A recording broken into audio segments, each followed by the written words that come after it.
Hi, welcome back. It's me, Devraj. This is Mysticism in the Body. If I get into esoteric work, will I become possessed by demons? I think this is an entirely valid question for anyone considering getting into esoteric occult practices.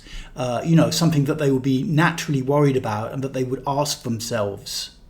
Anyone involved in what's commonly called goetic magic, kind of spirit conjuration, is essentially laying themselves open to contact different spiritual entities.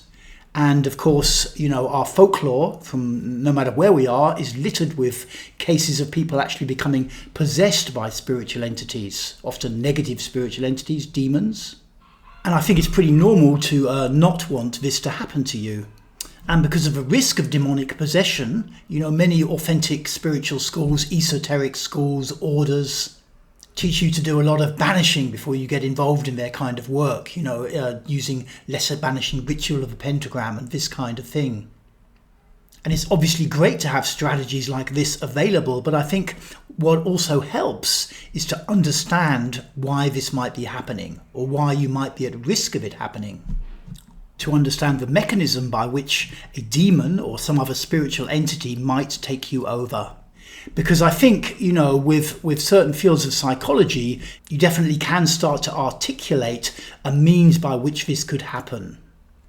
And if you understand why it could happen, then you can likewise understand how to stop it from happening. And being essentially my trade a body-based therapist, and also, back engaged with esoteric matters for the last few years, it's become clear to me that there are ways to understand demonic possession and, more importantly, the susceptibility to demonic possession or any form of spiritual possession take over of your psyche, take over of your brain. And the main way we can do this is by considering repressed charge, repressed energy in the body. So let's unpack this a little bit. What does it really look like? If you have a basic understanding of psychology, from Freud, 120 years ago or whatever, you'll be familiar with the notion of there being an unconscious mind and the idea that there can be repression. That events perhaps in our childhood, trauma, conditioning could be so overwhelming that the defenses of the brain basically push the emotions and the energy associated with that event back into unconsciousness. Maybe someone's coming through your boundaries too fast when you're a little kid. Maybe you miss something or lose something. You don't get a connection perhaps with your mother or your father that you expected. The animal response from that is very high. It overwhelms the nervous system and it just simply, before you get to feel too much, it just pushes it back. It pushes it essentially into your unconscious mind, into your body. And what happens is the person's psyche essentially becomes charged. They may manifest more like an anxious kind of a personality, always kind of looking around, or more of a depressed personality, always kind of suppressed and keeping things safe. But on a kind of energetic level, the result is the same. They've got this charge of energy in the psyche, in their body, in their muscles, in their fascia. And it's a business of body-based therapy, for example, to try and get this charge out, to try and integrate the suppressed emotions and blocked energy from the past. But if we look at this purely in the context of esoteric occult work, we can see something pretty interesting in that if you were, say, a newcomer to esoteric practices and you thought, this is kind of interesting, and as I did when I was young, got a copy of Israel Regardie's old Golden Dawn book, the big kind of black doorstep one, and you start doing a few kind of rituals from it, what you're essentially doing is giving yourself access to a different realm, what's usually called the astral realm. And if you have a lot of charge in your psyche, you literally come up like a light bulb. You come up like a light bulb. You're just visible from everywhere. And this attracts demons. It's rather like you jump into the sea off a boat, in the middle of the ocean, but you've got a cut in your leg. The blood flows into the water. It's not a good idea. You're going to attract sharks. Same kind of principle. And the reason why it's like this is because anyone with a high level of repressed charge in their system always wants stuff, is always leading a relatively unfulfilled life. And as we all know, for a demon to get a hold of you, it has to offer you something. For example, say you're like a 28-year-old young man and you're pretty shy, you're kind of repressed, you're a bit scared to really speak and open up. You're very attracted to certain women, but you're just too scared to go towards them. You have kind of low self-esteem. A fairly common state of affairs for many young men across the planet, no matter what culture you're in. So you do some ritual, you get lit up on the astral, and some little entity comes along to you and says, hey man, how about I make that cute woman down the coffee shop fall massively in love with you? You're likely to say yes, because the demon is offering you something that avoids you from dealing with the charge inside. The charge that's inside your psyche, your defensive strategy has been to play small, to not take too many emotional risks, not to allow it to come up, to keep it down.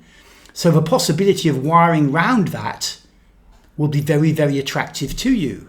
Likely this guy is already full of fantasies about different attractive women who want him or something like that. So the demon is going to get in. Likewise, if you're a woman or a man who just has an attraction to power, you just want power. The reason you want this power and you're attracted to the idea of it simply being given to you is because the charge of energy in your body is so high, you can't really move out into the world and live fully. So again, little demon's going to come in, hey madam, let's make you powerful. Yes, I'm up for it. And of course, once you've kind of signed on with the demon, you're in this Faustian contract, and we all know how that ends, not good. So this, I think, is useful to understand, that if you have a high level of repressed energy and emotion in your system, you're going to be very, very vulnerable to some kind of entity possessing you. If you lack experience, if you haven't been out there and moved towards what you desire because of fear, you're going to be vulnerable, because the entity will offer you a shortcut. Instead of having to, go out in the world and talk to lots of people who are very attractive or whatever and try to get closer to them, it's just going to give you this chance to just get one straight away like that. And that shortcut is going to be very attractive. So the next question naturally is, how do I know if I've got a big charge of energy stored in my system?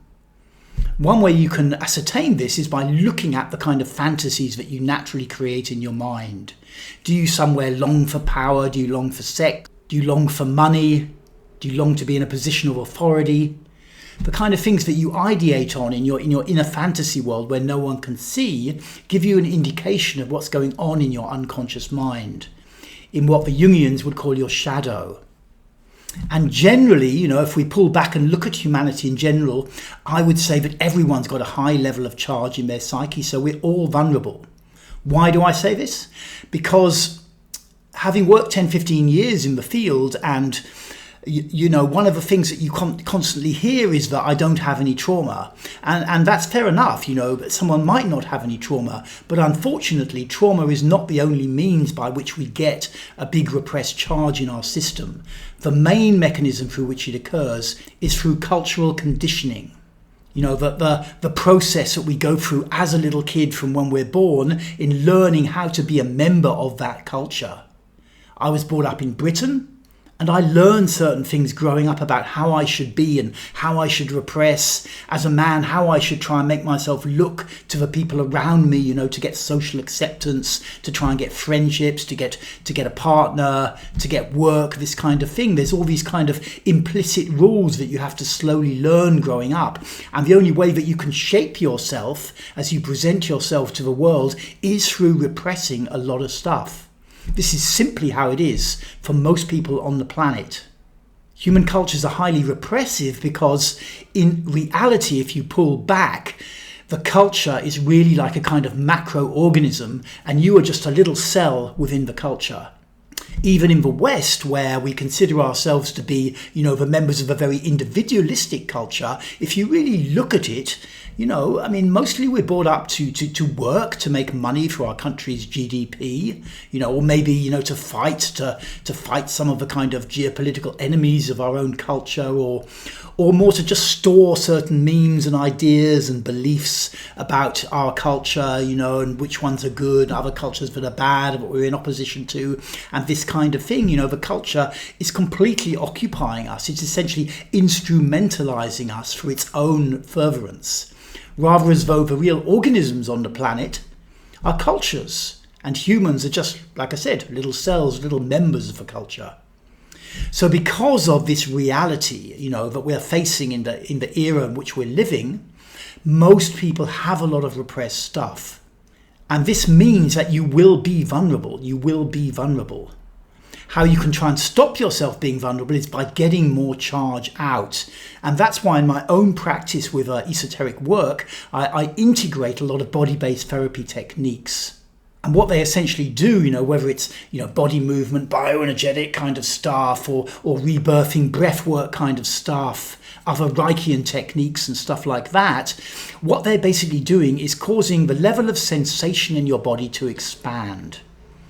The more that you can feel your body, just the actual sensation of your body, but the bigger that is, the less charge you have. When trauma or conditioning take place, they shut down your capacity to feel, to simply feel your body as a physical sensation and as access to emotions, because any human emotion arises within the sensation of the body. And typically, because we want to present ourselves good, we shut down at the back. We can't feel the back of our body very much.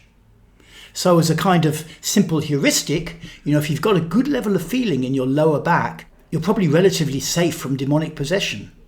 And the demons won't even really bother you. You're like a guy swimming who's not leaving any kind of signature to the sharks. You don't have any blood flowing out of you into the water. So to sum up, if you're attracted to esoteric practices but concerned about becoming possessed, becoming overwhelmed by some kind of entity that you might meet, it's really in your interest to get more sensation in your body before you start, or to be doing that ongoingly with the work.